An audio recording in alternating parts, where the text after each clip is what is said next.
Ruth and Boaz. ரூத்தும் போவாஸும். நீங்கள் என்ன நினைக்கிறீங்க, யார் ரூத் அண்ட் போவாஸ்? ஹாமில்டனில் ஒருத்தர் இருக்கிறார் போவாஸ்ன்னு. அவருக்கு மனைவி ரூத் அல்ல, மாறாக அவருடைய மனைவி Jenita. Okay, Jenita and Boaz அவர்கள் வந்திருந்தாருங்கன்னா இன்னைக்கு போவாஸ் சந்தோஷப்பட்டிருப்பார். சரி, ஹவவர் ஆண்டி என்ன சொல்லுங்க, போவாஸ் ரூத் என்ன உங்களுக்கு, what you immediately get in your mind when you think about Ruth and Boaz?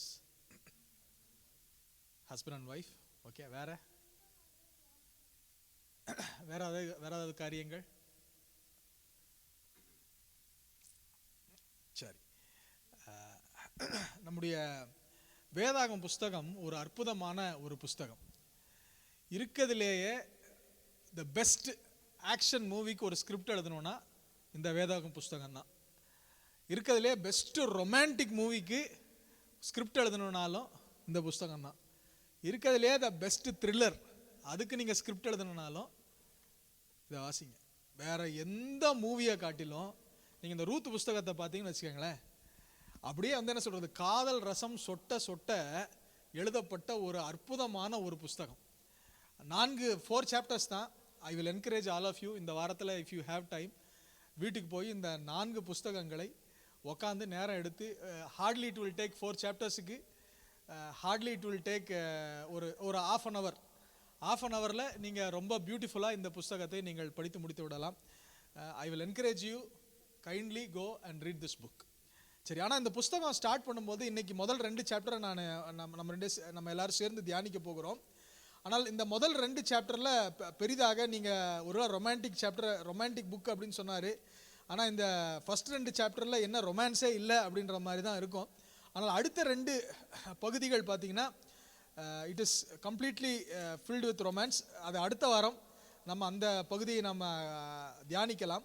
ஆனால் இந்த வாரத்திலே ரூத் 1வது அதிகாரம் 1வது வசனத்தை யாராவது ஒருத்தர் சத்தமாக எடுத்தவர்கள் வாசிக்கும்படியாக கேட்கிறேன். ரூத் 1வது அதிகாரம் 1வது வசனம்.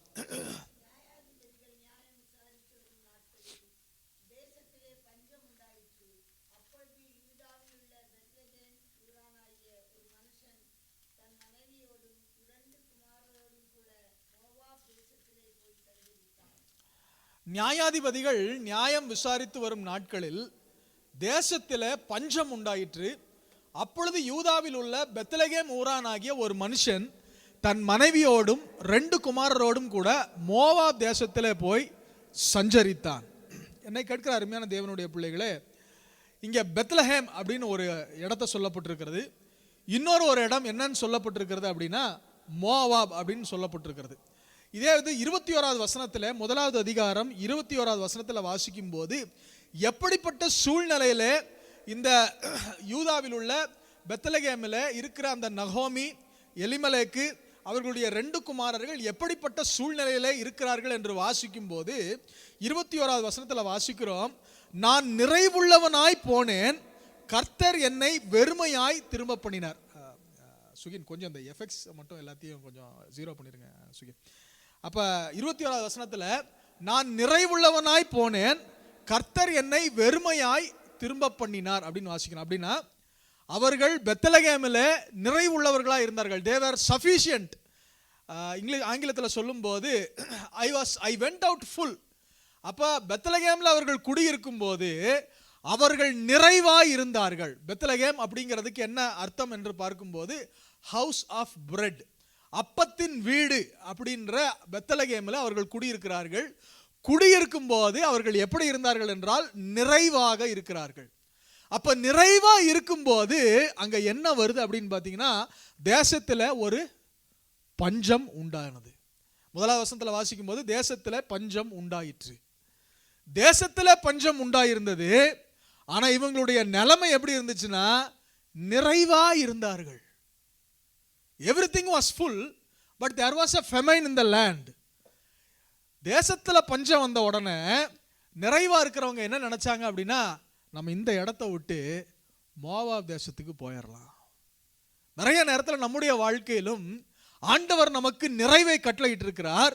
நிறைவை கட்டளை இருக்கும்போது வெளியில எங்கேயோ ஒரு பிரச்சனை, வெளியில ஏதாவது ஒரு காரியம் வருகிற போது நம்ம என்ன நினைக்கிறோம் அப்படின்னா, நம்முடைய நிறைவில் நாம் சந்தோஷப்படாமல், நம்முடைய நிறைவில் நாம் திருப்தியாயிராமல் நம்ம என்ன நினைக்கிறோம் அப்படின்னா, மோவாபுக்கு போயிடலாம், அங்கே போய் இன்னும் நம்ம பிழைத்து கொள்ளலாம் என்று நாம் நினைக்கிறோம். இந்த மாலை வேளையில் உங்களுக்கு நம்ம கற்றுக்கொள்ள வேண்டிய முதல் சத்தியம் என்ன அப்படின்னு பார்த்தீங்கன்னா, போதும் என்று இருக்க கடவோம். ஏன் இங்கே போதும் என்று இருக்க கடவோம் அப்படின்னு நான் சொல்கிறேன் அப்படின்னா, அங்கே இந்த அதிகாரத்தினுடைய அடுத்தடுத்த வசனங்களில் வாசிக்கும் போது அங்கே என்ன நடக்குது அப்படின்னு பார்த்தீங்கன்னா, அந்த மனுஷனுடைய பெயர் எலிமலேக்கு, அவனுடைய மனைவியின் பெயர் நகோமி, அவனுடைய 2 குமாரில் ஒருவன் பேர் மக்லோன், மற்றொருவன் பேர் கிலியோன். யூதாவில் உள்ள பெத்லகேம் ஊராகிய எப்ராத்தாயராகிய அவர்கள் மோவாப் தேசத்திற்கு போய் அங்கேயே இருந்து விட்டார்கள். நகோமியின் புருஷனாகிய எலிமலேக்கு இறந்து போனான், அவளும் அவனுடைய 2 குமாரர் மாத்திரம் இருந்தார்கள். இவர்கள் மோவாபியரில் பெண் கொண்டார்கள். அவர்களில் ஒருத்தி பேர் ஓர்பாள், மற்றவள் பேர் ரூத். அவர்கள் ஏறக்குறைய 10 வருஷம் வாசம் பண்ணினார்கள். பின்பு மக்லோன், கிலியோன் என்னும் அவர்கள் இருவரும் இறந்து போனார்கள். அந்த ஸ்திரீ தன் குமாரர் இருவரையும் தன் புருஷனையும் இழந்து தனித்தவளானாள். இந்த சூழ்நிலையை கொஞ்சம் நல்லா யோசித்து பாருங்க. Everything was full. அங்க தேசத்துல ஒரு பஞ்சம் வந்துச்சு. தேசத்துல பஞ்சம் வந்தபோது எல்லாவற்றிலும் நிறைவாய் இருந்தவர்கள் என்ன பண்றாங்கன்னா, வெளியில எந்திரிச்சு கிளம்பி போறாங்க. அங்க போன இடத்துல வசனம் சொல்லுகிறது, அவள் தனித்தவளானாள். She became all alone. புருஷன் இறந்துட்டாங்க, 2 பிள்ளைகள் இறந்துட்டாங்க, 10 வருஷம் மாத்திரம் தான் இருந்தாங்க. 10 வருஷத்துல வசனம் என்ன சொல்லுதுன்னா, they became empty. நிறைவா இருந்த ஒரு குடும்பம் 10 வருஷத்துல ஒண்ணும் இல்லாமல் மாறி போனது. ஏன் அப்படின்னா, they went to a place which was not destined by God. தேவனால் முன்குறிக்கப்படாத ஒரு இடத்திற்கு அவர்கள் கடந்து போனார்கள். ஏன் கடந்து போனாங்க அப்படின்னா, எல்லாமே நிறைஞ்சிருந்துச்சு, ஆனா வெளியில எங்கேயோ ஒரு பஞ்சம் வந்துச்சு, அதை பார்த்து இவர்கள் கடந்து போனார்கள். இந்த மாலை வேளையில் உங்களுக்கு நான் சொல்லுகிறேன், the first lesson I wanted to teach you is, போதும் என்று இருக்க கடவும். Let us be content with what we have. வெளியில ஒரு பஞ்சம் வருது, ஆனா கர்த்தர் நம்மளை நிறைவா வச்சிருக்கிறார். God has sufficiently blessed us. இந்த மாலையில சொல்லுகிறேன், எத்தனை பேருக்கு 3 நேரம் சாப்பிட்றதுக்கு முடியுது? 3 நேரம் சாப்பிட முடியுது?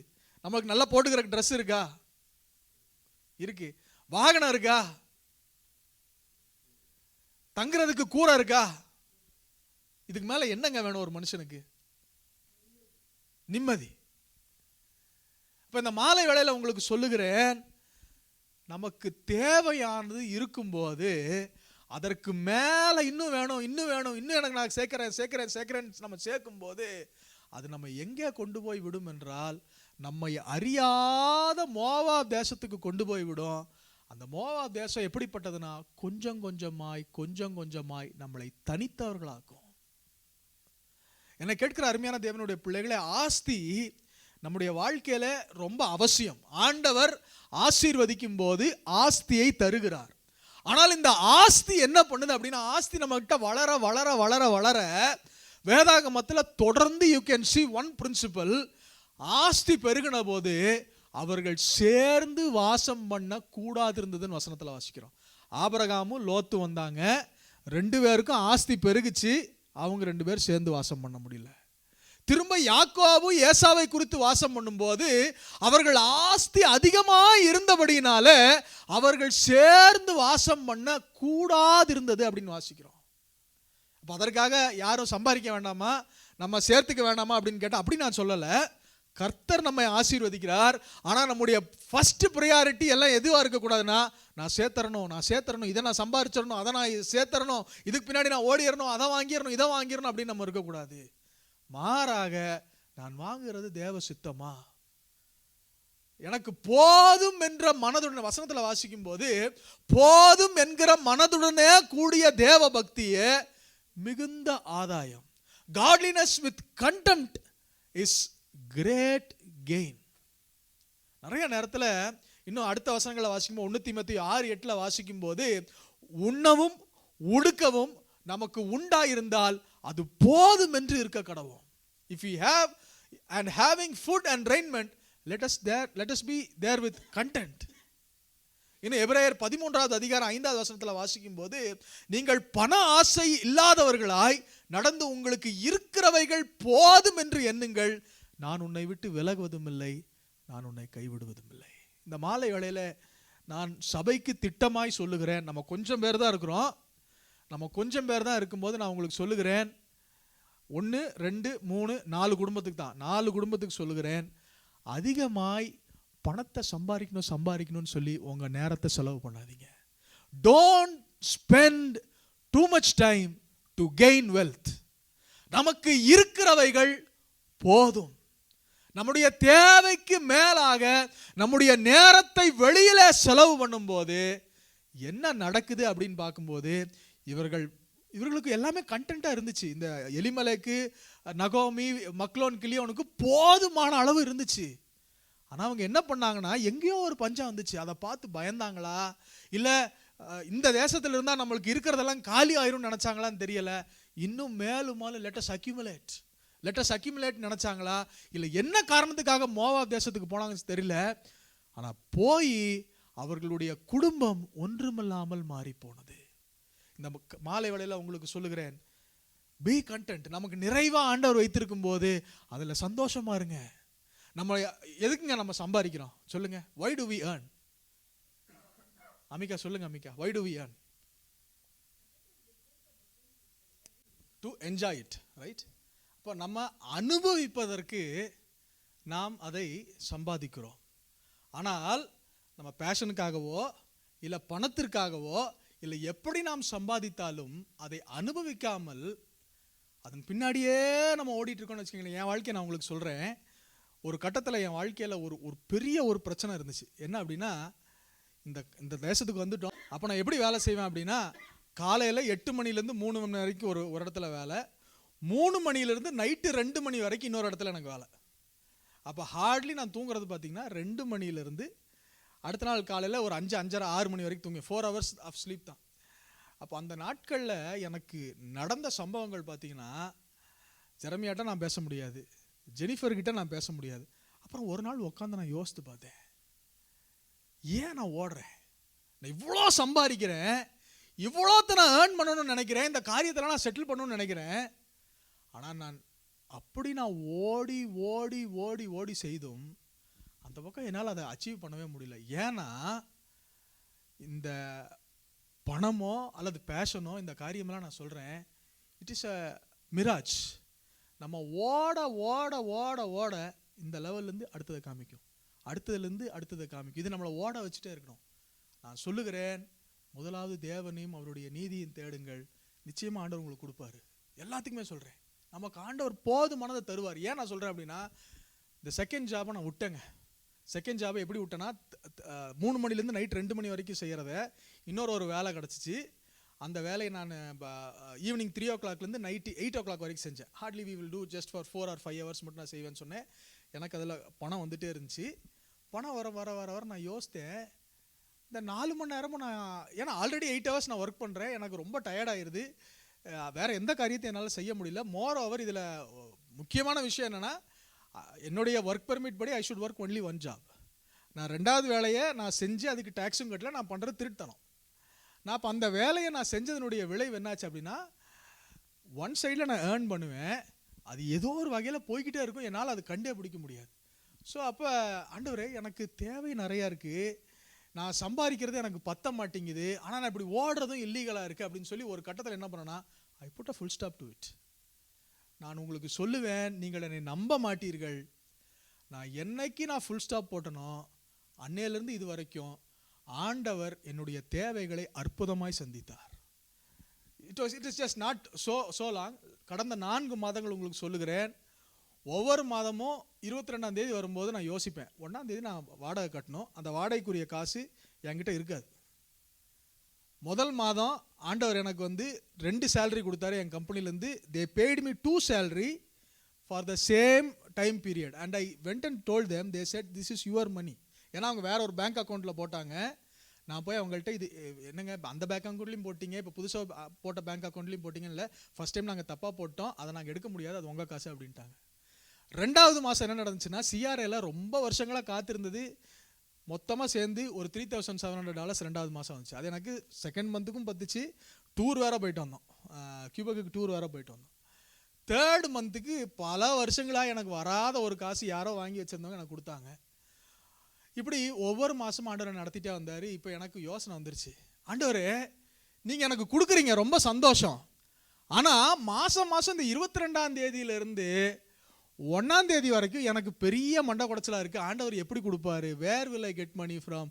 எங்கேருந்து கொடுப்பாரு? ஆண்டவரே எனக்கு கொடுங்க ஆண்டவரே, கொடுங்க ஆண்டவரே, கொடுங்க ஆண்டவரே, எனக்கு அழுகிறது ரொம்ப கஷ்டமாக இருக்குது ஆண்டவரே அப்படின்னு கேட்டிருந்தப்போ, I wanted to tell you, ஃபாண்டில் பேப்டிஸ்ட் சர்ச்சுக்கு ஒரு நாள் கூட நான் போய் எனக்கு இடம் கொடுங்க, நாங்கள் இங்கே ஆராதிக்கிறோம் நான் கேட்கவே இல்லைங்க.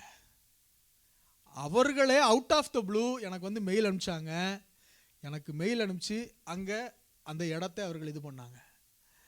ஒரு சின் நம்பரு ஒர்க் பெர்மிட்டே இல்லாமல் ஜெனிஃபர் போய் ஒரு இன்டர்வியூ அட்டன் பண்ணால், இன்டர்வியூவில் கிடச்சிட்டு அவளுக்கு சின் நம்பர் வர்றதுக்கு கிட்டத்தட்ட 3 மாதங்களாச்சு. 3 மாதம் கழித்து அவளுக்கு சின் நம்பர் ஒர்க் பெர்மிட் வந்துச்சு. அதுக்கப்புறம் சின் நம்பர் கிடச்சிச்சு. 3வது மாதமும் திரும்ப அவளவே கூப்பிட்டு அதே வேலைக்கு நீங்கள் செய்யுங்கன்னு சொல்லி வர திங்கக்கிழமையிலேருந்து ஃபுல் டைமுக்கு போகிறான். நான் ஏன்னா இதெல்லாம் சொல்கிறேன் அப்படின்னா, நம்ம ஒரு சில நேரத்துக்கு நம்மளுடைய இம்பார்ட்டன்ஸை நம்ம குடும்பத்திற்கும் நம்முடைய பிள்ளைகளுக்கும் நம்ம கொடுத்த அந்த இடத்துல ஒரு காரியத்தை வைக்கும்போது நம்ம ஆச்சரியப்படுறது மாதிரி ஆண்டவர் எல்லாத்தையும் ஆண்டவர் நம்ம கொண்டு வந்து கொடுப்பாருங்க. ஆனால் நான் உங்களுக்கு சொல்கிறேனே, நீங்கள் ஓடி நீங்கள் ஒரு பில்டிங்கை நீங்கள் விற்கணும்னு நினைக்கிறீங்கன்னா, ஃபார் எக்ஸாம்பிள் ரியல் எஸ்டேட்டில் விற்கணும்னு நினைக்கிறீங்கன்னா, just slow down, spend time with your family. ஆண்டவர் சம்மந்தமே எல்லாமே யாரோ ஒருத்தர் உங்கள்கிட்ட வருவாங்கண்ணே. ஆண்டவர் அதை செய்வார். என் லைஃப்பில் I can see it continuously. நீங்கள் ஓடுறீங்கிறனால சொல்ல, I'm not, don't mistake me, I'm just telling everyone, even சுகின் உங்களுக்கு சொல்கிறேன், நீங்கள் தொடர்ந்து இந்த வேலை அந்த வேலை 5 வேலை நீங்கள் தொடர்ந்து பார்த்துட்டு இருந்தீங்கனாலும் ஸ்லோ டவுன். ஏன் நான் சொல்கிறேன் அப்படின்னா, ஆண்டவர் நமக்கு வைத்திருக்கிறதை நாம் அனுபவிக்க வேண்டும். நம்ம குடும்பமாக சேர்ந்து உட்காந்து we should enjoy what we have. நமக்கு கைகளில் கிடைக்கிறத நம்ம என்ஜாய் பண்ணுறது தான் ஆண்டவர் வச்சிருக்கிற முதல் கிரைட்டீரியா. இந்த குடும்பமும் இந்த சபையும் இது ரெண்டும் ஆண்டவர் ஏற்படுத்தின ஒரு இன்ஸ்டிடியூஷன். ஆனால் நிறைய நேரத்தில் நம்ம என்ன பண்ணுவோம்னா, இந்த குடும்பத்திற்காக நம்ம செய்யணும் செஞ்சு கடைசியில் இந்த குடும்பத்திற்காக நம்ம என்ஜாய் பண்ண முடியாது. இப்போ முதல் லெசன் என்ன சொல்கிறேன்னா, போதும் என்று இருக்க கடவுள். Let us be with content, be it a fashion also. நான் உங்களுக்கு சொல்கிறேன், அது பேஷனாக இருக்கலாம், பட் ஒரு சில நேரத்துக்கு நம்ம ரொம்ப அந்த பேஷன் மேலேயே, அந்த பேஷன் நம்மளுக்கு வந்து நம்மளை பூஸ்டப் பண்ணி நம்மளுக்கு அது செஞ்சால் நல்லா இருக்கணுன்ற மாதிரி நம்ம கொண்டு போயிடக்கூடாது. மாறாக கர்த்தர் நமக்கு வைத்திருக்கிறவைகள் நமக்கு நன்மையாய் நம்மை நடத்த வேண்டும். சரி, இவங்க போனாங்க, அவர்கள் அங்கே எல்லாருமே மரித்து போனாங்க. இப்போ அந்த அம்மா மட்டும் இருக்கிறாங்க. அந்த அம்மாவும் 2 மருமகள்கள், 3 பேரும் விடோஸ்.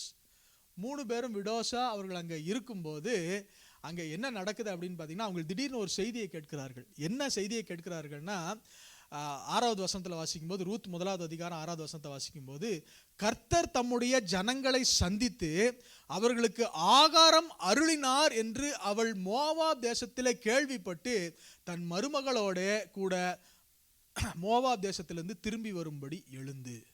இந்த மாலை வேளையில் உங்களுக்கு சொல்லுகிறேன், பெத்லகேமில் அப்பத்தின் வீட்டில் பஞ்சம் உண்டாயிருந்தது உண்மை.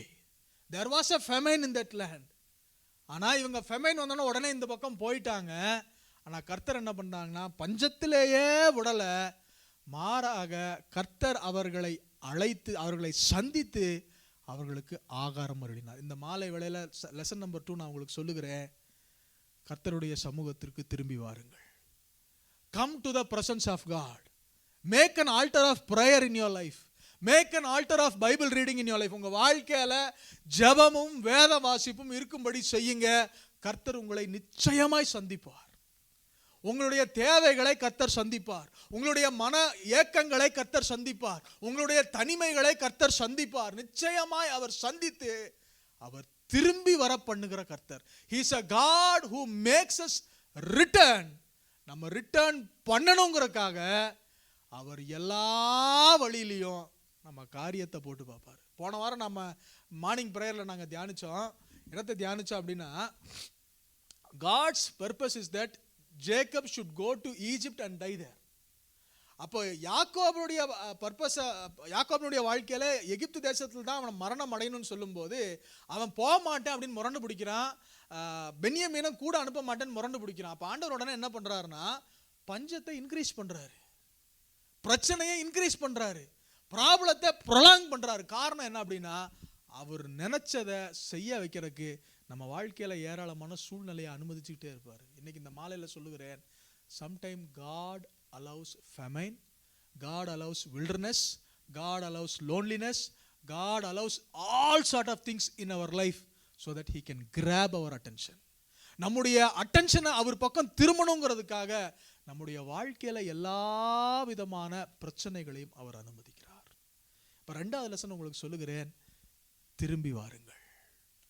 நம்ம இல்லாட்டி நம்ம திரும்புற வரைக்கும் ஆண்டவர் என்ன பண்ணுவார்னா டிஃபரெண்டா சம்பந்தம் இல்லாம எங்கெங்கோ இருந்தோ எதோ காரியங்களை கர்த்தர் எழும்ப பண்ணுவார். ஒரே ஒரு காரியம் தான், ஒன்னே ஒன்று, ஆண்டவரே I am coming back to you. 3வது லெசனுக்கு நேரம் நம்ம கடந்து போகும்போது, yes we all do mistakes. என்னை கேட்டிங்கன்னா எத்தனை மிஸ்டேக் பண்ணியிருக்கேன் அப்படின்னு கேட்டால் என் வாழ்க்கை ஃபுல்லாக மிஸ்டேக் பண்ணிட்டு இருக்கேன். இன்னைக்கு முன்னாடி நின்று பேசுகிறேன், உங்களுக்கெல்லாம் நான் பிரசங்கம் பண்ணுறேன் நீங்கள் நினச்சிட்டு இருக்கலாம். இந்த செய்தி ஆயத்தம் பண்ணும்போது I realised how much desperate I am. நான் எவ்வளவு நிர்பந்தமான மனுஷன், நான் எத்தனை தப்பு பண்றேன் அப்படிங்கிறத நான் இந்த செய்தி ஆயத்தம் பண்ணும்போது நான் உணர்ந்து கொண்டேன். ஆனால் அதுல ஒரு நன்மையான ஒரு காரியம் ஒன்று உண்டு. நம்முடைய தப்புகள் இருந்தெல்லாம் ஆண்டவர் புதுசா he can make it a new plan even from our mistake. அதனால எல்லாரும் போய் தப்பு பண்ணுங்கன்னு நான் சொல்லல. நம்ம எவ்வளோ தப்பு பண்ணி இருந்தாலும் don't feel guilty about it. அதை பற்றி நினச்சி உங்கள் மனசை போட்டு அப்படியே கஷ்டப்படுத்திக்காதீங்க, காயப்படுத்திக்காதீங்க. அந்த கில்ட்டுனால நம்ம ரியாக்ட் பண்ண வேண்டாம். மாறாக நான் உங்களுக்கு இந்த மாலை வேளையில் ஒரு நம்பிக்கையின் வார்த்தையை சொல்லுகிறேன். God uses even mistakes of a man for his plan. மனிதனுடைய தவறுகளை கூட தேவன் தமது திட்டத்திற்கு பயன்படுத்த முடியும். ஏன் அந்த திட்டத்திற்கு ஆண்டவர் பயன்படுத்த முடியும் அப்படின்னு நான் சொல்கிறேன் அப்படின்னா, இந்த எலிமலேக்கு ரூத்து மோவாவுக்கு போயிட்டாங்க, விச் வாஸ் அ ப்ராப்ளம். அவங்க போதும்னு நினைக்காம போனாங்க. அது நிமித்தம் அவங்களுடைய வாழ்க்கையில் எல்லாமே இழந்து போனாங்க. இப்போ ஆண்டவர் அந்த பாயிண்ட்லேருந்து அந்த அம்மா திரும்பி வரேன் அப்படின்னு அந்த அம்மா ஆரம்பித்த உடனே ஆண்டவர் ஒரு புது பிளான் அங்கே ஸ்டார்ட் பண்ணுறாரு. என்ன பிளானை ஸ்டார்ட் பண்ணுறாரு அப்படின்னா, எப்படியாவது மோவாப் தேசத்தில் இருக்கிற அந்த ரூத்தை ஆண்டவருடைய ஜெனரேஷனுக்குள்ள, ஆண்டவருடைய ஜீனியாலஜிக்குள்ள ரூத்தை உள்ள கொண்டு வர்றதுக்கு யாரோட மிஸ்டேக்கை ஆண்டவர் பயன்படுத்திக்கிட்டாங்கன்னா, இந்த நகோமி அவங்களுடைய குடும்பத்தினுடைய மிஸ்டேக்கை ஆண்டவர் பயன்படுத்திக்கிட்டாங்க. அப்போ நிறைய நேரத்தில் நம்ம தப்பு பண்ணும்போது ஆண்டவர் என்ன பண்ணுறாருன்னா, நம்ம தப்பை கூட அவருடைய பெரிய திட்டத்திற்கு ஆண்டவர் பயன்படுத்தி கொள்ளுவார்.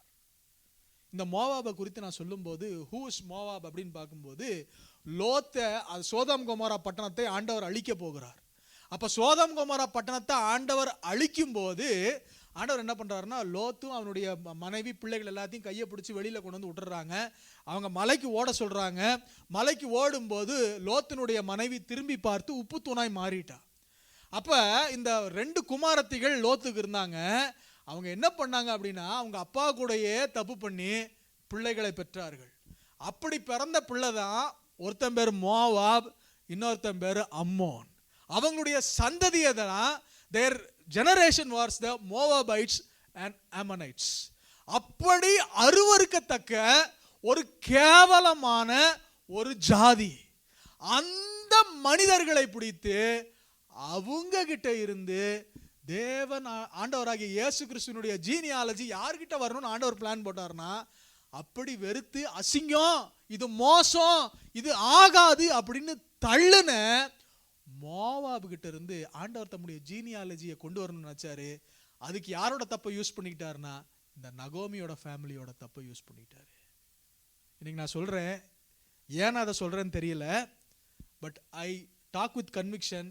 நீங்க ஒருவேளை கில்ட்டோட இங்க உட்காந்துருக்கிறீங்கன்னா நான் உங்களுக்கு சொல்றேன், டோன்ட் பி கில்ட்டி. இன்னைக்கு ஆண்டவர் சமூகத்தில் உங்களை ஒப்பு கொடுத்துருங்க.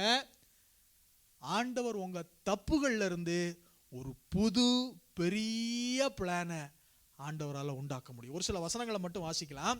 ஆதியாகம புஸ்தகம் 50வது அதிகாரம் 20வது வசனத்தில் வாசிக்கிறோம். அங்கே யோசேப்பு அவனுடைய சகோதரர்களை பார்த்து சொல்லுகிற ஒரு வார்த்தை, ஜோசப் அவனுடைய பிரதர்ஸை பார்த்து சொல்ற ஒரு வார்த்தை. என்ன வார்த்தை சொல்றாருன்னா, நீங்கள் எனக்கு தீமை செய்ய நினைத்தீர்கள், தேவனோ இப்பொழுது நடந்து வருகிறபடியே வெகு ஜனங்களை உயிரோட காக்கும்படி அதை நன்மையாக முடிய பண்ணினார். யாரோ ஒருத்தர் நம்ம செய்யற தப்பு மட்டும் இல்ல, நமக்கு வேற யாரோ செய்யற தப்புகளை கூட ஆண்டவர் என்ன பண்ண முடியும்னா நன்மையாய் மாற்ற முடியும். அதனாலதான் தாவீது எழுதுறார் 119வது சங்கீதம் 71வது வசனத்துல, நான் உபத்திரவப்பட்டது எனக்கு நல்லது, அதனாலே நான் பிரமாணங்களை கற்றுக்கொண்டேன். It is good for me that I have been afflicted, that I might learn thy statutes. உம்முடைய பிரமாணங்களை நான் கற்றுக்கொண்டேன். அப்ப ஆண்டவர் நம்ம செய்யற தப்புகும் போது ஆண்டவர் ஒரு சில தண்டனைகளை கொடுக்கிறார். அந்த தண்டனைகள் நல்லது. God's judgment are always beneficial. அவருடைய நியாய தீர்ப்புகள் நன்மையை. ஏன்னா அந்த நியாய தீர்ப்பின் நடுவில் இருந்து தான் he starts his new plan. இந்த ரூத் எலிமலேக்கு, மன்னிக்கவும், நகோமி எலிமலேக்கு அவங்க குமாரர்கள்லாம் தப்பு பண்ணி போயிட்டாங்க. அங்க அவங்களுக்கு ஆண்டவர் நியாய தீர்ப்பை உண்டு பண்றாரு. ஐயோ ஆண்டவர் என்னை அடிச்சிட்டாரு அப்படின்னு நினைக்காதீங்க. ஐயோ ஆண்டவர் எனக்கு துன்பத்தை உண்டாக்குறாருன்னு நினைக்காதீங்க. அதன் மத்தியிலிருந்து from the judgments he starts a new plan. அவர்களுடைய நியாய தீர்ப்பிலிருந்து ஆண்டவர் ஒரு புது காரியத்தை கர்த்தர் எழும்ப பண்ணுகிறார். அப்ப மூணு லெசன் நம்ம லேர்ன் பண்ணோம். ஃபர்ஸ்ட் லெசன் சொல்லுங்க, போதும் என்று இருக்க கடவோம். செகண்ட் காரியம், கர்த்தர் நிச்சயமா சந்திப்பாரு, சந்திச்சு நம்மளை திரும்ப வர பண்ணுவாரு. மூணாவது காரியம், நம்முடைய தப்புகளை அவருடைய புது பிளானை வச்சு அவரால் மாற்றக்கூடும். நான்காவது ஒரு காரியத்தை நம்ம வாசிக்கிறோம். சரி, இப்போ இவர்கள் எல்லாரும் கிளம்பிட்டாங்க. கிளம்பி இவ்வளோ ஆண்டவர் ஒரு பெரிய பிளானை பண்ணுறதுக்காக கொண்டு வராரு. அந்த பிளானை எப்படி அக்கம்ப்ளிஷ் பண்ணுறாரு அப்படின்னா, போகிற வழியில் இவர்கள் 3 பேரும் நடந்து போயிட்டு இருக்கிறாங்க. அப்போ நகோமி தன் 2 மருமக்களையும் பார்த்து, நீங்கள் இருவரும் உங்கள் தாய் வீட்டுக்கு திரும்பி போனுங்கள், மரித்து போனவர்களுக்கும் எனக்கும் நீங்கள் தயை செய்தது போல கர்த்தர் உங்களுக்கு தயை செய்வாராக. For God to accomplish his plan in our life, all that we need to show is kindness. நாம் அங்கே தயை உள்ளவர்களாய் நாம் இருக்க வேண்டும். இங்க மருமக்களை பார்த்து சொல்றாங்க, ஏமா நீங்க 2 பேரும் போங்க, நீங்க போய் உங்க அப்பா அம்மா கூட இருந்துக்கங்க, இல்ல வேற அங்க ஏதாவது ஒரு கல்யாணத்தை பண்ணிக்கங்க. ஆனா நீங்க 2 பேரும் எனக்கு ரொம்ப தயை காமிச்சிங்க. You are so kind with me. நீங்க கைண்டா இருந்ததுனால கர்த்தர் உங்களுக்கு இரக்கத்தை காட்டுவார். நான் இன்னைக்கு சொல்றேன், தேவனுடைய திட்டம் நம்முடைய பாதையில நடந்துகிட்டு இருக்கும்போது, when God is accomplishing his purpose in our life, God expects kindness so that he can provide kindness to us. அவர் நமக்கு தயை கொடுக்கும்படி நம்மிடத்திலே தயவை எதிர்பார்க்கிறார். அப்ப தயவுனா என்னங்க? What is kindness? நீதிமொழிகள் 19வது அதிகாரம் 22வது வசனம், நன்மை செய்ய மனுஷன் கொண்டிருக்கும் ஆசையே தயை. The desire of a man to do good is kindness. இன்னும் சங்கீதம் 18வது அதிகாரம் 25வது வசனத்தில் வாசிக்கும் போது, தயவுள்ளவனுக்கு நீர் தயவுள்ளவராகவும் உத்தமனுக்கு நீர் உத்தமனாக இருக்கிறார். Who is God merciful? With the merciful thou would show mercy. யாரு கைண்டா இருக்கிறாங்களோ, யாரு merciful-ஆ இருக்கிறாங்களோ அவங்களுக்கு கர்த்தர் தயவுள்ளவர்களாக இருக்கிறார். இந்த மாலை வேளையில் சொல்லுகிறேன், குடும்பத்துக்கு பேசுறதுனால சொல்றேன். நம்முடைய குடும்பத்தில் கணவனுக்கோ மனைவிக்கோ நம்மளுக்கெல்லாம் என்ன பிரச்சனை வரும் அப்படின்னா, அநேக நேரங்களில் நம்மளுக்குள்ள ஃப்ரிக்ஷன்ஸ் வரும். அப்போ கணவன் செய்கிறது தப்பாகவே இருக்கலாம், ஹஸ்பண்ட் செய்கிறது இட் வில் பி 100% ராங். ஆனால் அந்த நேரத்தில் நம்ம என்ன பண்ணுவோம்னா, மனைவியாக இருக்கலாம், இல்லை மனைவி செய்கிறது 100% ராங்காக இருக்கலாம். ஆனால் ரைட் அண்ட் கைண்ட்னஸ், சரியா தப்பா இல்லாது நீ தயவை காமிக்கணும் அப்படின்னா தயவை காமிங்க. Learn to forgive. நம்ம எல்லாருமே தப்பு பண்ணுறாங்க. we all are flawed in ஒரு காரியம் இல்லாட்டி ஒரு காரியத்தில் நம்ம எல்லாருமே தப்பாக இருக்கிறோம். அப்போ நான் சரியாக தான் பேசுகிறேன், நான் கரெக்டாக தான் செய்கிறேன் அப்படின்னு சொல்லி நம்ம நிறைய நேரத்தில் என்ன பண்ணுறோம் அப்படின்னா கைண்ட்னஸை மறந்துடுறோம், கைண்ட்னஸை விட்டுறோம். எங்கள் அப்பா உயிரோடு இருந்த வரைக்கும் எங்கள் அப்பாவுக்கும் எனக்கும் வந்து பயங்கர டக் ஆஃப் வாராக இருக்கும். எப்போ பார்த்தாலும் எனக்கும் எங்கள் அப்பாவுக்கும் அவரும் ஏட்டிக்க முடியாது தான் பேசுவார். அவர் வந்து ஒரு விஷயத்தை ஒரு அன்பாக சாதாரணமாக சொல்லவே மாட்டார். அவர் வந்து அப்படியே பழகிட்டார். ஏன்னா அவருடைய சின்ன வயசுலேருந்து நான் உங்களுக்கு சொல்லியிருக்கிறேன், he was literally a beggar. ஒரு இடத்துலேருந்து ஒரு வீடாக போய் பிச்சை எடுக்கிறதுக்கு பாத்திரம் இல்லை, துணியை வச்சு ஒவ்வொரு வீடாக போய் பிச்சை எடுத்தவர் தான் எங்கள் அப்பா. அதனால் அவருக்கு ஞானம் இல்லை, அவரை வளர்ந்து வந்த சூழ்நிலைகள் வேறு. He did not have the privilege to learn or to talk in a loving manner. இப்போ என்னையவே வந்து இந்த லைட் ஆஃப் பண்ணுறா அப்படின்னு சொல்கிறத, எருமை போய் லைட் ஆஃப் பண்ணுறா அப்படிம்பாரு. ஆனால் நான் எப்படிப்பட்ட ஆள்னா, அவர் சொல்கிறத நான் என்ன பண்ணுவேன் அப்படின்னா, நான் என்ன எருமையா, நான் எருமைனா என்னை பெத்த அப்பன் யார், எருமை தானே அப்படின்னு சொல்லி அங்கே ஆரம்பித்து 2 பேரும் பேச ஆரம்பித்து என்ன ஆகும் அப்படின்னா, அது போய் முடிகிற இடம் கண்ணீரில் முடிக்குவேன். நிறைய நேரத்தில் நான் சொல்லுவேன், ஆரம்பிச்சது நீங்கள் தான் தப்பாக ஆரம்பிச்சிங்க, நீங்கள் செஞ்சது தப்பு, இந்த விஷயத்தில் நீங்கள் செஞ்சது மோசமான காரியம், நீங்கள் இப்படி பேசக்கூடாது அப்படிங்கிறது தான் நான் கரெக்டாக இருப்பேனே தவிர I will forget love. I forget kindness. அதெல்லாம் மறந்து போய் அதெல்லாம் காற்றுல போயிடும்.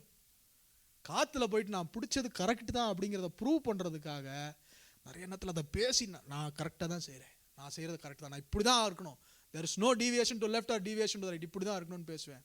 அதனுடைய விளைவு என் வாழ்க்கையில் என்னாச்சு தெரியுங்களா? எங்கள் அப்பா இருக்கிற வரைக்கும் எனக்கு தெரிலங்க. But when my father was no more, ஒவ்வொரு இடத்துலையும் நான் இப்போ போய் லைட் ஆன் பண்ண போகிறேன்னு வச்சுக்கோங்க, எங்கள் வீட்டில் எங்கள் அப்பா சொல்கிறது எனக்கு அப்படியே யோசனை வரும். அப்போ அந்த எருமை லைட் ஆஃப் பண்ணுறான்னு சொல்கிறாரு பாருங்களேன். இப்போ ஜெரமியா போய் அதே மாதிரி லைட் ஆன் பண்ணிட்டு வருவான், அங்கங்கே போயிட்டு ஆன் பண்ணிட்டு வந்துடுவான். அப்போ நான் யோசிப்பேன், எங்கள் அப்பா சொன்னது எனக்கு மனசுக்குள்ளே ஓடும். இப்போ நான் போய் சாரி கேட்க முடியுமாங்க? Is no more. நான் பரலோகத்துக்கு போனால் முதல் காரியம் தான் செய்வேன், எங்கள் அப்பாட்ட போய், அப்பா உங்கள்கிட்ட பேசுனதுக்காக என்னை மன்னிச்சிருங்கப்பா, என்னை மன்னிச்சிருங்க. தயைங்க குடும்பம், you know how family will be built with kindness. சரி தப்புங்கிறது யார் வேணால் எப்போ வேணால் தப்பு செய்யலாம்.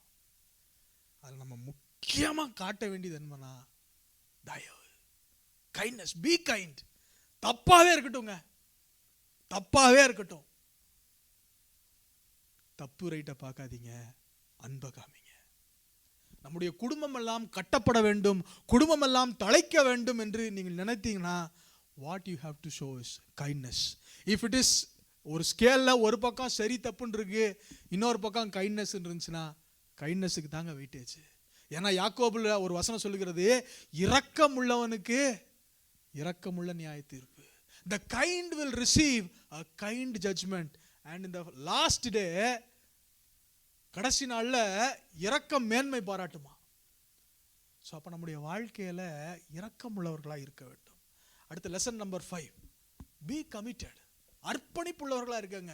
கணவன் மனைவியோ இல்லாட்டி குடும்பத்துக்குள்ளே இருக்க நம்முடைய பெற்றோர்கள் பிள்ளைகளோ அல்லது இன்லாஸு பிள்ளைகளோ அல்லது எப்படிப்பட்ட நம்மளும் நம்மளுடைய பிள்ளைகளாக இருக்கட்டும், எதுவாக இருந்தாலும் நமக்குள்ள ஒரு கமிட்மெண்ட் தேவை. ஏன் அதை சொல்கிறேன் அப்படின்னா, இந்த வசனங்கள் எல்லாம் வாசிக்கும் போது இந்த அம்மா சொல்கிறாங்க, நீங்கள் போயிருங்க, நீங்கள் போய் நீங்கள் எப்படியாவது நல்லபடியாக அங்கே வாழ்ந்துருங்க, உங்கள் குடும்பத்தோடு போய் சேர்ந்துருங்க, இன்னொரு கல்யாணத்தை பண்ணிடுங்க அப்படின்னு சொல்லி அவர்கள் சொல்கிறாங்க. இப்போ நான் உங்களுக்கு சொல்கிறேன், அங்கே இருந்த அந்த அந்த அந்த நாட்களில் இருந்த கல்ச்சர் எப்படி இருக்கும் அப்படின்னு நான் சொல்கிறேன். எப்படி அந்த நாட்களில் இப்போ கல்யாணம் பண்ணிட்டாங்க அப்படின்னா, நான் ஜெனிஃபரை கல்யாணம் பண்ணிட்டேன், இப்போ நான் இறந்து போயிட்டேன் அப்படின்னா அடுத்த கல்யாணம் பண்ணலாம். அந்த நாட்களில் இஸ்ரேல் தேசத்தில் இருந்த அந்த பழக்க வழக்கங்கள் என்ன அப்படின்னா, இமீடியட்டாக Jennifer cannot decide to marry someone. யார் டிசைட் பண்ணுவாங்க அப்படின்னா, எங்கள் அப்பா அம்மா இருக்காங்க பாருங்க, எங்கள் அப்பா அம்மா. என்னுடைய தம்பி இருந்தால், என்னுடைய தம்பியோ என்னுடைய அடுத்து பின்னாடி யார் யார் பிறக்கிறாங்களோ, ஒருவேளை அந்த பையன் சின்ன பையனாக இருந்தால் கூட அந்த பையன் பிறந்து பெரியவனாகி அதுக்கப்புறம் யார் கல்யாணம் பண்ணணும் அப்படின்னா மனைவிக்கு கல்யாணம் பண்ணி கொடுக்கணும். இதுதான் அந்த நாட்டில் இருந்த முறைமை. அப்போ இப்போ இந்த சூழ்நிலையை பார்த்துக்கங்க. மக்லோன் டைட், கிலியோன் இறந்து போயிட்டான், 2 பேர் மரித்து போயிட்டாங்க, 3 விடோஸ் இருக்கிறாங்க, ஒரு அம்மா இருக்கிறாங்க. இப்போ அந்த அம்மா சொல்கிறாங்க, நீங்கள் போயிருங்க, யூ ஜஸ்ட் கோ, நீங்க விட்டுட்டு போயிருங்க, நீங்க போய் நீங்க கல்யாணம் பண்ணிக்கங்க. உங்களுக்கு உங்க அப்பா அம்மா இனி யார சொல்றாங்களோ அவங்கள பார்த்து கல்யாணம் பண்ணிக்கங்க. இனி எனக்கு பிள்ளை பிறந்து அந்த பிள்ளை எப்ப பெருசாகி நான் எப்ப உங்களுக்கு கல்யாணம் கட்டி கொடுக்கறது, நீங்க போங்க. இப்ப போறது நியாயமா நியாயம் இல்லையா? போறது அண்ணா நீங்க சொல்லுங்கண்ணே, போறது நியாயமா நியாயம் இல்லையா? அண்ணே சொல்லுங்கண்ணே, இங்க சொல்லுங்கண்ணே, அவங்க அமைக்காவை ஏன் பாக்குறீங்க? இல்ல நிதர்சனமா சொல்லுங்க. இப்போ ஒரு ஒரு ஒரு கமிட்மெண்ட்டுக்குள்ள இருக்கிறீங்க, the other party says no, you are free to go. அது எல்லாத்துக்கும் முன்னாடியும் அது வந்து நியாயமா தெரியுது, அவங்க போறது சரின்னு தெரியுது. அப்ப போறது நியாயமா நியாயம் இல்லையா? நியாயம்தான். அப்படி நியாயமான காரணங்கள் இந்த ரூத்துக்கு இருந்த போதும், though she had all rights to leave her mother-in-law, இந்த ரூத் என்ன பண்ணாங்கன்னா, 1வது அதிகாரம் 14 வசனத்துல, அப்பொழுது அவர்கள் சத்தமிட்டு அதிகமாய் அழுதார்கள். ஓர்பாள் தன் மாமியை முத்தமிட்டுட்டு போயிட்டா. ஒருத்தி என்ன பண்ணிட்டா, நல்லா முத்தம் கொடுத்துட்டு சந்தோஷமா நல்லா இருங்க அப்படின்னு சொல்லிட்டு அவ போயிட்டா. ஆனா ரூத் என்ன பண்றா தெரியுங்களா? விடாமல் பற்றி கொண்டாள். she was so committed with Naomi. அவ பற்றி கொண்டது மாத்திரம் இல்ல, திரும்ப 16வது வசனத்துல திரும்ப இந்த அம்மா சும்மா இருக்காம என்ன சொல்றாங்க அப்படின்னா, இந்த நகோமி அம்மா என்ன சொல்றாங்கன்னா, நான் உம்மை பின்பற்றாமல் திரும்ப நீ ஏன் என் கூட இருக்கிற, நீ என்னை விட்டுட்டு போயிருன்னு சொல்றாங்க. அப்ப அந்த அம்மா அந்த ரூத் சொல்றாங்க, நான் உம்மை பின்பற்றாமல் உம்மை விட்டு திரும்பி போவதை குறித்து என்னோட பேச வேண்டாம், இதை பத்தியே பேசாதீங்க, போறதை பத்தி பேசாதீங்க. நம்முடைய குடும்ப வாழ்க்கையில நான் சொல்லுகிறேன், நம்முடைய பிள்ளைகள், நம்முடைய கணவர், நம்முடைய மனைவி, நம்முடைய பெற்றோர்கள், நம்முடைய இன்லாஸ், இவங்க கூட நமக்கு இருக்க வேண்டிய ஒரு முக்கியமான கேரக்டர் என்ன அப்படின்னா அர்ப்பணிப்பு. பி கமிட்டட் இன் எவ்ரிதிங்.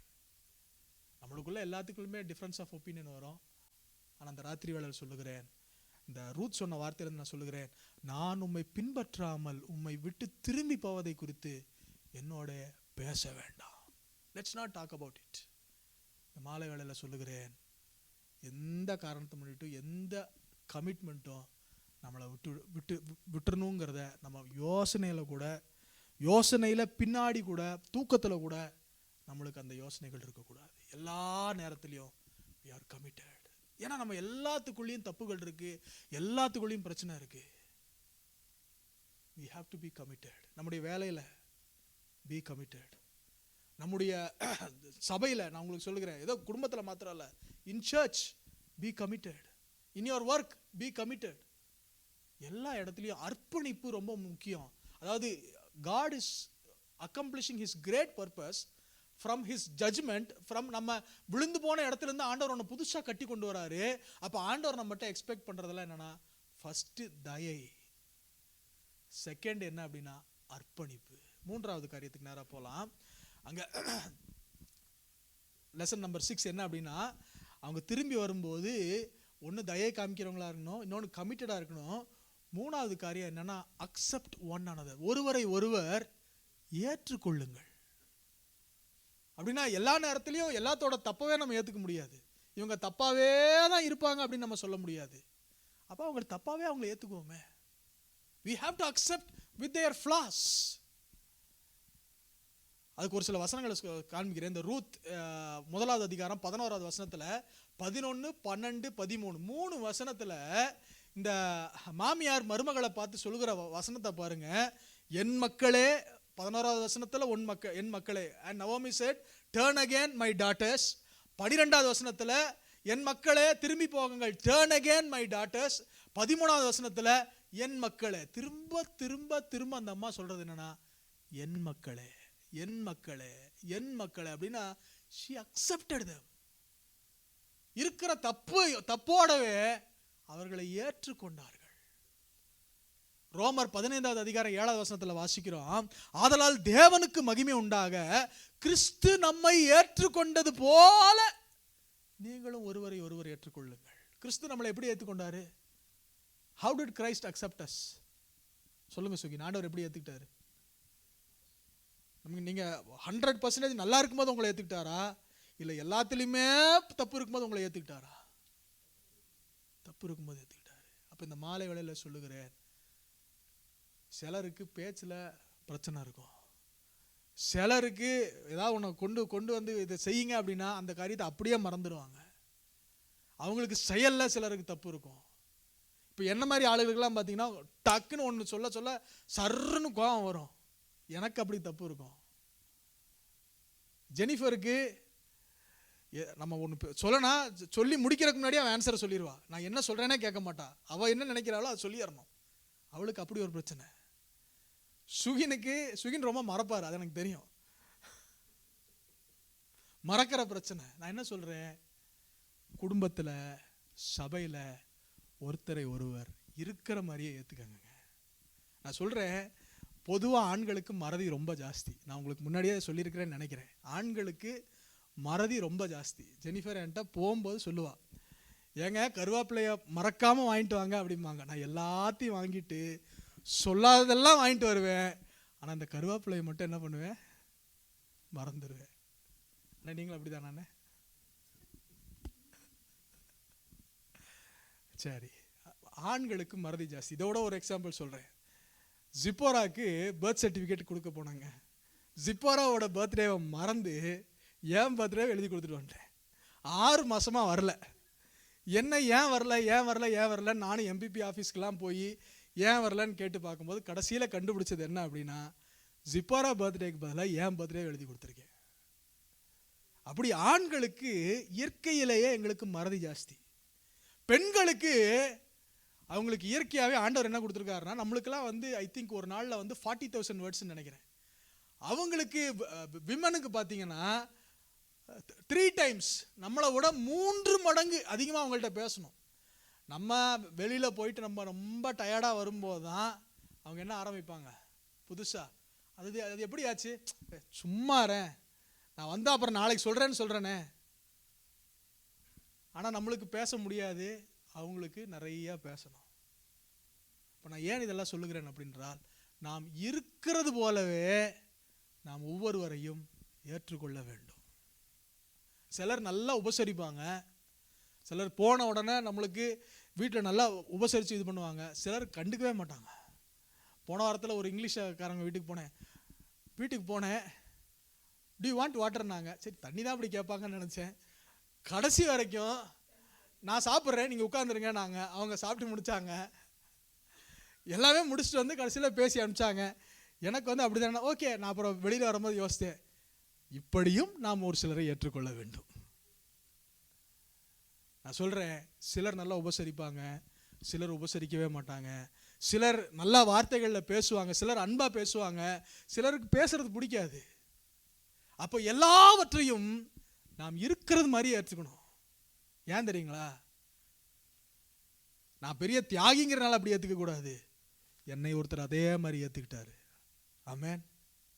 கர்த்தர் என்னை ஏற்றுக்கொண்டது இருக்கிறது போலயே கர்த்தர் ஏற்றுக்கொண்டார். சரி, லெசன்ஸை மட்டும் திரும்ப கொஞ்சம் நம்ம குயிக்காக நம்ம இது பண்ணுவோம். முதல் காரியம் என்ன, போதும் என்று இருக்க கடவுள், லெட் அஸ் பி கண்டென்ட்.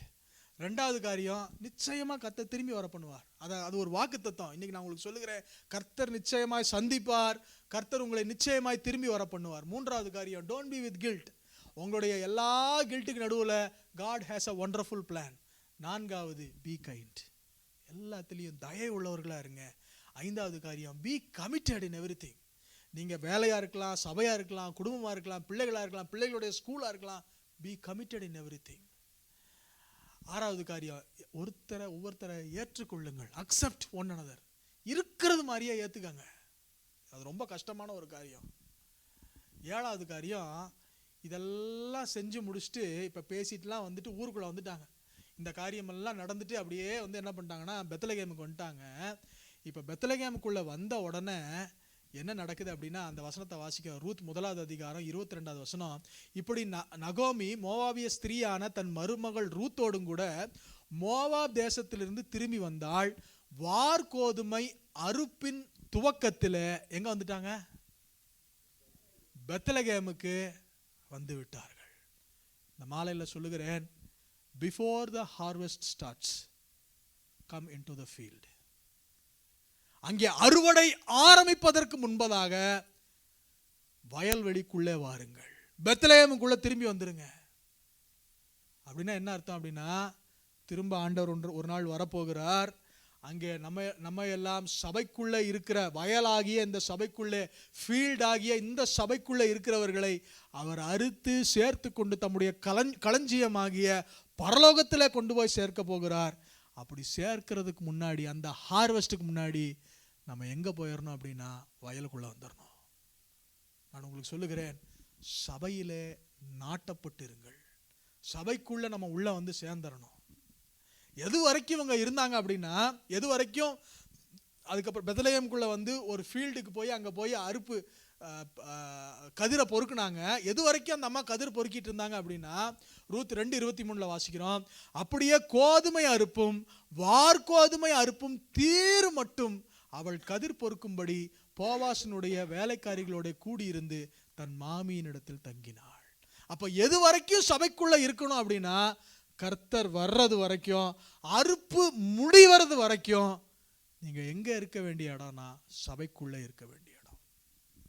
இப்போ அடுத்த ஒரு சில காரியங்களை குயிக்காக நான் ரன் பண்ணிடுறேன். I will finish in another 5 minutes. 8வது காரியத்தில் என்னன்னா, the blessings of the field, சபையினுடைய ஆசீர்வாதம். சபையில் என்னென்னலாம் இருக்கணும், நாளைக்கு ஒருவேளை இந்த சபையில் நான் உங்களுக்கு போதகராக இருக்கும்போது இந்த விஷயங்களெல்லாம் நீங்கள் சபையில் பார்க்காட்டி, இந்த சபையில் கல்ற தோட்டம் இருக்கா இல்லையாங்கிறது பிரச்சனை இல்லை, கல்யாணம் பண்ணி வைப்பாரா வைக்க மாட்டாராங்கிறது பிரச்சனை இல்லை. ஆனால் நான் இப்போ சொல்ல போகிற ஆசீர்வாதங்கள் இல்லைன்னா, நான் உங்களுக்கு இன்னைக்கு சொல்கிறேன், நீங்கள் எழுதி வச்சுட்டு என்னைக்கு இந்த காரியங்கள்லாம் சபையில் இல்லாமல் போதோ அன்னைக்கு நீங்கள் சட்டையை பிடிச்சி கேட்கணும். அன்னைக்கு நீங்கள் சொன்னீங்கல்ல சபைக்குள்ளே இதெல்லாம் இருக்கணும்னு, இப்போ சபைக்குள்ளே இதெல்லாம் காணாமல் போச்சே அப்படின்னு சொல்லி அன்னைக்கு கேட்கணும். என்னென்ன இருக்கணும் அப்படின்னா, முதல் வசனம் சொல்கிறேன், ரூத் 2வது அதிகாரம் 4வது வசனத்தில் ஃபஸ்ட்டு வந்து உள்ள போவாஸ் வந்து உள்ளே என்டர் ஆகிறாரு. பெத்லகேமில் இருக்க அவருடைய ஃபீல்டுக்குள்ளே என்டர் ஆகிறாரு. என்ன நடக்குது அப்படின்னா, அப்பொழுது போவாஸ் பெத்லகேமில் இருந்து வந்து அறுக்கிறவர்களை பார்த்து, கர்த்தர் உங்களோட இருப்பாராக என்றான். அதற்கு அவர், கர்த்தர் உம்மை ஆசீர்வதிப்பாராக என்றார். அப்ப சபை எப்படிப்பட்ட இடம்னா, இந்த ஃபீல்டு எப்படிப்பட்ட இடமா இருக்கும் அப்படின்னா, நான் சுகினை பார்த்து, சுகின் God will be with you, God will bless you அப்படின்னு சொல்லணும். நீங்க என்ன பார்த்து என்ன சொல்லணும்? கர்த்தர் உன்னை ஆசீர்வதிப்பாரு. அப்ப அங்கிள் அமிகாவை பார்த்து என்ன சொல்லணும் அப்படின்னா, ஆண்டவர் உன்னை ஆசீர்வதிப்பாரு மகளே. நீங்க அமிகா அப்பாவை பார்த்து என்ன சொல்லுவீங்க? அப்பா ஆண்டவர் உங்களை ஆசீர்வதிப்பாரு, ஆண்டவர் உங்களை பெருக பண்ணுவாரு, ஆண்டவர் உங்களை உயர்த்துவாரு, ஆண்டவர் உங்களை நீதியா இருக்க பண்ணுவாரு. ஆசீர்வாதம் இருக்கிற இடம் எது அப்படின்னா அது சபை. இந்த சபைக்குள்ள இருக்கிறவங்க எப்படிப்பட்டவங்க அப்படின்னா, ஒருத்தரை ஒருத்தர் பார்த்து ஆசீர்வதிக்கிறவங்க. அண்ணே உங்களை ஆசீர்வதிக்கிறேனே, கர்த்தர் உங்களை கோடா கோடியா பெருக பண்ணுவாராக. அப்படியே ஒரு ரெஸ்பான்ஸ் சொல்லுங்க, உங்களை ஆசீர்வதிப்பார். அப்ப சபை எப்படிப்பட்ட இடம்னா, ஒருத்தரை ஒருத்தர் ஆசீர்வதிக்கிற இடம். அப்போ சபையில் என்னைக்கு நீங்கள் கேட்கணும் அப்படின்னா, ஒருத்தர் ஆசீர்வதிக்காம நாசமா போவ, நீ நல்லாவே இருக்க மாட்டேன் அப்படின்னு சபைக்குள்ள வார்த்தைகள் வரும்போது என்ன நீங்கள் கேட்கணும் அப்படின்னா, இன்னைக்கு நிறைய சபைகள் அப்படி பேசுறவங்க இருக்காங்க. அந்த சர்ச்சுக்கு நீ போறியா, அதோட அவ்வளோதான், நீ முடிஞ்ச அப்படின்னு பேசுறவங்க இருக்கிறாங்க. சபை சாபத்திற்குரிய இடம் அல்ல, சபை ஆசீர்வாதத்துக்குரிய இடம். அடுத்த 2வது காரியம் சொல்றேன், stick to your field and you will have fellowship and security. உங்களுடைய வயல் எது, உங்களுடைய வயல்னு நீங்க புரிஞ்சுக்கணும். உங்க வயல்ல இருங்க. ஏன் அப்படின்னா, உங்க வயல்ல உங்களுக்கு பாதுகாப்பு இருக்கும், உங்களுக்கு விசாரிப்பு இருக்கும். ரூத் 2வது அதிகாரம் 8வது வசனத்தில் வாசிக்கலாம், அப்பொழுது போவாஸ் ரூத்தை பார்த்து, மகளே கேள், பொறுக்கிக் கொள்ள வேற வயல்ல போகாமல் இவ்விடத்தை விட்டு போகாமலும் இங்கேயே என் ஊழியக்கார பெண்களோடு கூடவே இரு. அவர்கள் அறுப்பறுக்கும் வயலை நீ பார்த்து அவர்கள் பிறகே போ. ஒருவரும் உன்னை தொடாதபடிக்கு வேலைக்காரருக்கு கட்டளையிட்டு இருக்கிறேன். உனக்கு தாகம் எடுத்தால் தண்ணீர்கள் அண்டைக்கு போய் வேலைக்காரர் மொண்டு வருகிறதுல குடிக்கலாம் என்றான். என்ன அந்த சம்பவம் என்ன அப்படின்னு நான் சொல்றேன் அப்படின்னா, போவாஸ் ரூத் வந்துட்டாங்கன்னு பார்த்துட்டாரு. போவாஸ் உள்ள என்டர் ஆகும்போது எல்லாரும் இருக்கிற எல்லா ஒர்க்கர்ஸும் ஒருத்தர் ஆசீர்வாதம் பண்ணிக்கிறாங்க. அதுக்கப்புறம் ரூத்தை பார்த்து அவர் சொல்றாரு, ஏமா நீ வேற எங்கேயும் போயிடாத, நீங்க இரு. ஏன்னா நீ இங்க இருந்தேன்னா உன்னை நான் எல்லாத்திட்டையும் சொல்லியிருக்கேன், யாரும் உன்னை தொடாதபடிக்கு, யாரும் உன்னை மிரட்டாதபடிக்கு, யாரும் உன்னை அதட்டாதபடிக்கு நான் என் வேலைக்காரங்கிட்ட எல்லாம் சொல்லி வச்சிருக்கிறேன். இங்க உனக்கு பாதுகாப்பு இருக்கு. அதனால இங்கே இரு. அது மட்டும் இல்ல, உனக்கு தண்ணி வேணும்னா உனக்கு இங்க தண்ணி இருக்கு. இன்னொரு வசனத்துல அதை பார்க்கலாம். 2வது அதிகாரம் 10வது வசனத்துல வாசிக்கும் போது, அப்பொழுது அவள் தரையிலே முகங்குப்புற விழுந்து, நான் அந்நிய தேசத்தாலா இருக்க நீர் என்னை விசாரிக்கும்படி எதனாலே உம்முடைய கண்களில் எனக்கு தயவு கிடைத்தது. அப்போ church is a place, first சொன்னேன் it is a place of blessing each other. ரெண்டாவது சொல்றேன் church is a place where you will have fellowship. உங்களை ஒருத்தர் விசாரிக்கணும். ஆண்டி நல்லா இருக்கிறீங்களா ஆண்டி? ஒரு வாரம் சுகின் வராதப்போ நான் உங்கள்கிட்ட சொன்னேன், ஆண்டி நீங்கள் சுகினை கேட்கணும் ஆண்டி அப்படின்னு சொல்லிங்க. அடுத்த நாள் வந்து சுகினே சொன்னார், நான் கேட்கறதுக்கு முன்னாடி, அண்ணே ஆண்டி நேற்று நைட்டே கேட்டாங்கண்ணே வரல அப்படின்னு சொல்லி கேட்டார். அப்படி ஒருத்தர் என்ன பண்ணணும் அப்படின்னா விசாரிக்கிறவர்களா இருக்கணும். சபை எப்படிப்பட்ட இடம்னா அது விசாரிக்கிற இடம். அடுத்து சபையில காணப்பட வேண்டிய இன்னொரு காரியம் என்னன்னா, முதல்ல நம்ம பேசினதான், அதனால அந்த இடத்துல அந்த காரியத்தை நான் வேகமா கடந்து போயிடுறேன். தயவு. அந்நிய தேசத்தா இருக்காங்க, உள்ள வரவங்க ஒரு சில நேரத்துல அவங்க நம்ம பார்க்கறதுக்கு பிடிக்காதவங்களா இருப்பாங்க. அவங்க பேசுற பேச்சோ நம்ம பேசுற பேச்சோ நமக்கு ஒத்து போகாம இருக்கும். ஆனா சபைக்குள்ள எகைன் நம்ம காண்பிக்க வேண்டியது தயவு. அடுத்து ரூத் அப்படியே 2வது அதிகாரம் 12வது வசனத்துக்கு நம்ம போகும்போது, அங்க ஒரு வசனத்தை அங்க போவாஸ் ரூத்தை பார்த்து சொல்றாரு, உன் செய்கைக்கு தக்க பலனை கர்த்தர் உனக்கு கட்டளையிடுவாராக. இஸ்ரவேலின் தேவனாகிய கர்த்தருடைய செட்டைகளின் கீழ் அடைக்கலமாய் வந்த உனக்கு அவராலே நிறைவான பலன் கிடைப்பதாக.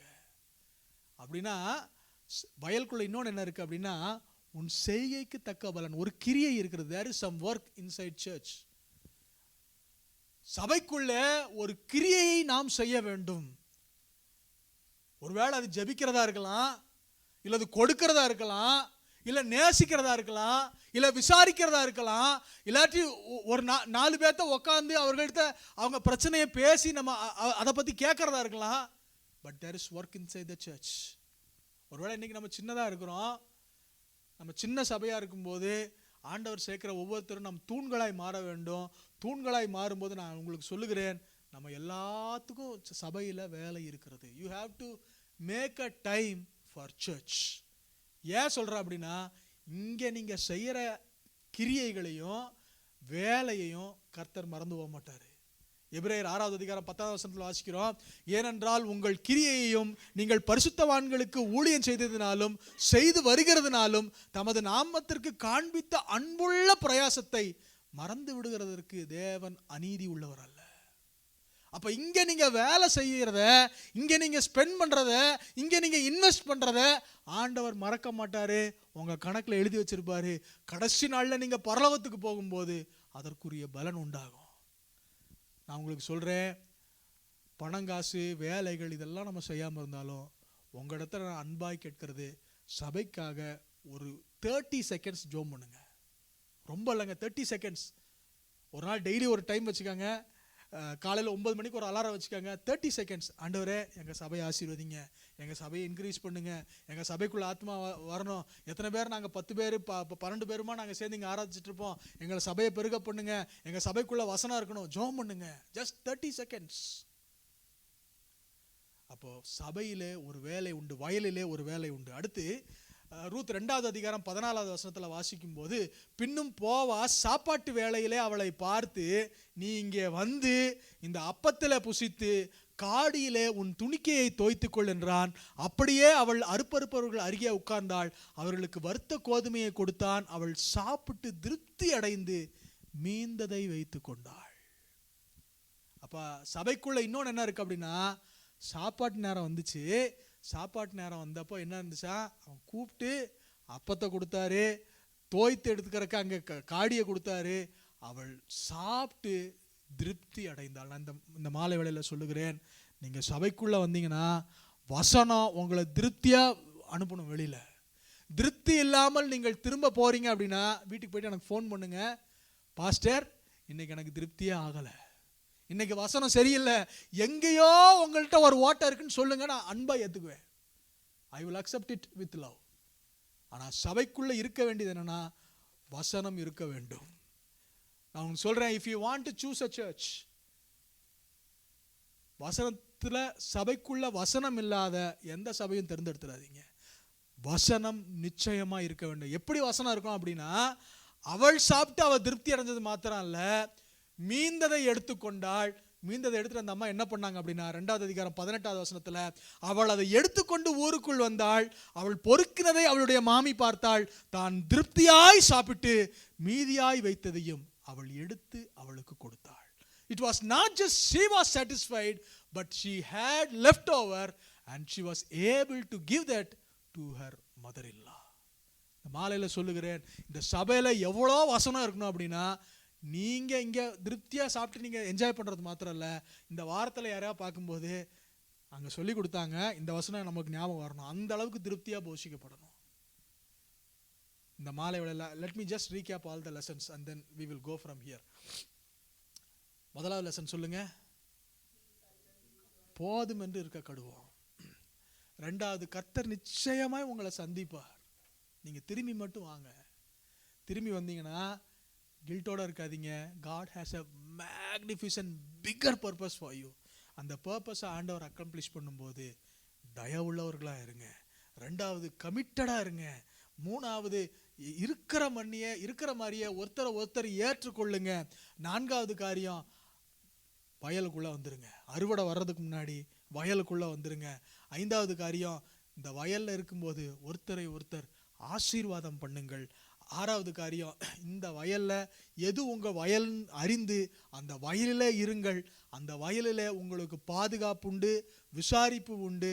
3வது காரியம், உங்களுக்கு இந்த வயலுக்குள்ள தயை இருக்க வேண்டும். தயை மாத்திரமல்ல, இங்கே செய்வதற்கான வேலை இருக்கிறது, அந்த வேலையை செய்யுங்கள். இதெல்லாத்துக்கும் மேல சாப்பாட்டு நேரத்துல, பிரசங்க நேரத்துல உங்களுக்கு வார்த்தை இருக்க வேண்டும். அந்த வார்த்தையை நீங்கள் திருப்தியாய் சாப்பிட்றது மாத்திரமல்ல, நீங்கள் மீதம் எடுத்துக்கொண்டு போகிற அளவுக்கு இருக்கணும். எல்லாரும் கண்களை மூடி தேவ சமூகத்துல எழும்பி நிற்கலாம்.